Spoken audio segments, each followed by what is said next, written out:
Day 39 ನಾನು ನೆಟ್ವರ್ಕಲ್ಲಿ ಬಂದು ಕೂತಿದ್ದೀನಿ.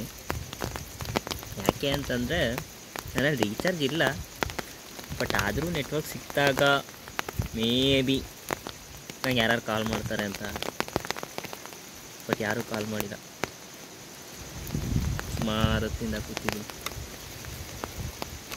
ಮನೆಯವ್ರು ಕೂಡ ಕಾಲ್ ಮಾಡಿಲ್ಲ. ಡೇ 39 ಅಷ್ಟೇ. ನನಗೆ ಇನ್ನೂ ಒಂದು 15 ಮಿನಿಟ್ಸ್ ಹತ್ರ ಕೂತಿದ್ಬಿಟ್ಟು ಹೋಗೋಣ ಅಂದ್ಕೊಂಡಿದ್ದೀನಿ. ಬಂದಾಗಿನಿಂದ ಸಾಂಗ್ ಕೇಳ್ತಾನೆ ಇದ್ದೀನಿ. ಸಾಂಗ್ ಕೂಡ ಕಂಪ್ಲೀಟ್ ಆಗೋ ಥರ ಇದೆ. ನನ್ನ ಹತ್ರ ಇರೋದೇ 42 ಸಾಂಗ್ಸು, ಅದುವೇ ಇವಾಗ ಕಂಪ್ಲೀಟ್ ಆಗೋ ಥರನೇ ಐತೆ. ನನಗೆ ಇನ್ನೂ ಯಾರೂ ಕಾಲ್ ಮಾಡಿಲ್ಲ. ಇವಾಗ ಹೋಗ್ತೀನಿ ನಾನು. ಅದು 15 ಮಿನಿಟ್ಸ್ 20 ಮಿನಿಟ್ಸ್ ಕಾಲಿದ್ಬಿಟ್ಟು ಹೋಗ್ತೀನಿ. ಮಳೆ ಆದರೂ ಕೂತಿದ್ದೀನಿ, ಯಾರು ಕಾಲ್ ಮಾಡಿಲ್ಲ.